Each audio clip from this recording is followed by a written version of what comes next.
Whenever somebody compiles a list of the scariest films of all time, they always mention the same movies: Psycho, Jaws, The Shining, The Evil Dead, Nightmare on Elm Street, The Ring, Insidious, Magic Mike. It's like, we get it, they're scary, but I'm just saying, what's the point of telling us the same list again and again? Surely it would be better to find new and exciting horror films to educate the masses. With this in mind, I'm Jules for WhatCulture.com, and here are the most deranged horror films. Number 9. Deranged. Deranged is another movie based on the real-life killer Ed Gein, the Wisconsin ghoul whose dietary habits and mummified mother also inspired Psycho and the Texas Chainsaw Massacre. However, this film differs by adhering more closely to the facts and presenting the narrative in a matter-of-fact style, even having a TV reporter address the viewer directly in certain scenes. It gives the piece a tone that's much more grounded in reality, arguably making it all the more frightening as a result. In the lead role, which Christopher Walken reportedly auditioned for, Robert Blossom does a fine job as Ezra Cobb, who digs up the corpse of his mother, learns about taxidermy and starts robbing graves when he requires new materials. So, similar to a story about an average upbringing in Leeds. He's also a dab hand at making furniture out of human bones, and in one sequence displays his wares to a kidnapped girl. "Just trying to show you I got talent," he tells her. And yeah, creepiness aside, dang man, building furniture out of bones, that's actually really impressive. Number 8. Don't Look Now. Don't Look Now opens with the most terrifying thing imaginable, a death of a child, which establishes the film's grim, downbeat tone. It's also the plot device that causes Julie Christie and Donald Sutherland to uproot and leave for a gloomy-looking Venice, where, for a variety of reasons, the tragedy continues to haunt their new life as they keep spotting what they think is their dead daughter. But it's not. Instead, it's a killer dwarf in a red raincoat. I'm just gonna let that hang and let you decide whether that's worth watching. A killer dwarf, red raincoat, film with Donald Sutherland. Number 7. The Nanny. One of Hammer's most unsung films, The Nanny features a terrifying performance from Bette Davis, who plays a governess that murders kids. Sounds like a hoot. Her latest ward is Joey, an emotionally disturbed 10-year-old who's just returned from a children's home because, well, he casually drowned his own sister. Imagine Joey's surprise when he returns home to find this creepy jowl scowler trying to dote on him. Needless to say, he rebels, little realising that Davis is not somebody you want to trifle with. I mean, have you seen her? I mean, when has she said no to a trifle, if you know what I'm saying? I don't want to give too much away, so let's just say that her preferred method of punishment is a short, sharp shock involving water that rivals even my foreplay shenanigans. Number 6. Red, White and Blue. This film, which posed as a slasher revenge title, surprised many with its graphic content and visceral nature when it was released back in 2010. Centering its plot around a promiscuous young woman called Erica who sexually transmits HIV to a man who then decides to kidnap her. What follows is a brutal rampage by Erica's friend Nate, a war veteran who will stop at nothing to bring her back. It's kind of like Taken, but with less throat chops, and will leave you truly wondering whether or not the psychotic actions taken by Nate are really done out of care for his friend, or out of his hatred for a society that shunned him. Number 5. My Little Eye.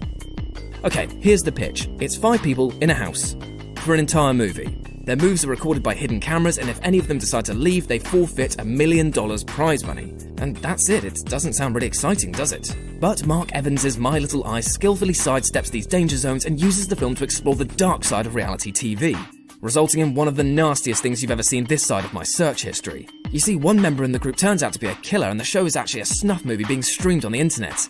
Oh yeah, let the bloodshed begin. Number 4. Funny Games.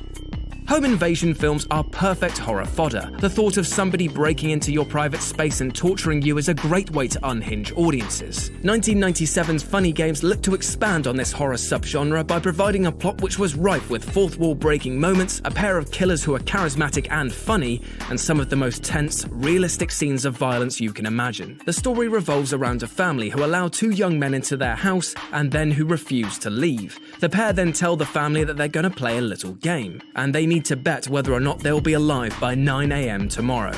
What follows is pure tension and violence. There's a self-awareness to the film that's surreal but works into the psychotic projections of the young men, going so far as to rewind a good portion of the film because they didn't like how it ended. It's a real brain-turner for sure, but one that makes for a truly entertaining watch. Number 3. Martin. Martin is George A. Romero's lost masterpiece, the movie that's overshadowed by the Living Dead films but is well worth digging up, as it's one of his best structured, best shots and most entertaining films. It's also one of his most disturbing. In the opening sequence, the eponymous character who believes himself to be a vampire stalks a woman on a train, drugs her, and then drinks her blood. Told through a mix of confusing monochromatic fantasies and Martin's real life, he mimics and openly confesses his vampiric lifestyle. but when plastic fangs prove ineffective at cutting the mustard, he resorts to razor blades, and then things begin to escalate quickly, resulting in a very bitey rape scene that's hard to watch. Number 2. Henry, Portrait of a Serial Killer. Given $100,000 to make a horror movie, John McNaughton asked himself a very simple question: what's really scary and also really cheap? So McNaughton looked to real life for inspiration and settled on the story of Henry Lee Lucas. Lucas was a lowlife who, along with his pal Otis, claimed to have murdered more than 200 people. So together with playwright Richard Farr, McNaughton told a fictionalized account of his life, careful to emphasize Henry's lack of empathy in order to drive the horror home. One of the most disturbing scenes, which was heavily edited in the UK original release, features Henry and Otis watching a videotape of themselves at work, commenting on the events on screen as they terrorize a family. It's kind of like a Mystery Science Theatre segment, but with more murder and better commentary. Snap. Number 1. Peeping Tom.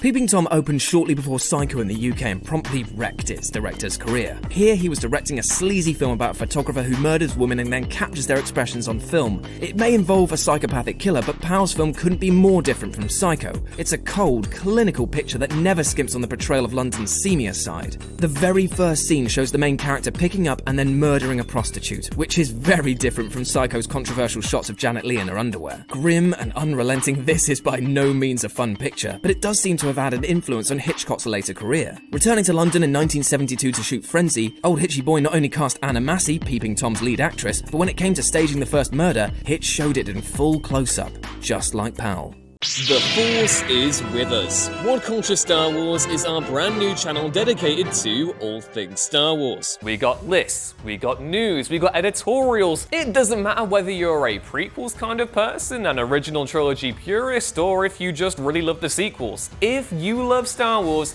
this will be a safe, positive space to come and relax, chug some blue milk, and maybe even have a death stick or two, and yeah, just have a good time. We've already got a selection of Star Wars themed playlists for you to enjoy based on content that's already online at What Culture Gaming and What Culture to keep you entertained in the meantime, while we transform this place from a Death Star to Return of the Jedi looking half thing into something more ominous and Star Killer looking, like the base, like Ilum with the big gun out. We don't have a gun. In the meantime, it would be very droopy McCool of you if you could subscribe to the channel and follow us on social media so you don't miss any of our uploads going forward. That's all for now though. I've been Ewan, and until next time, may the Force be with you. Bye!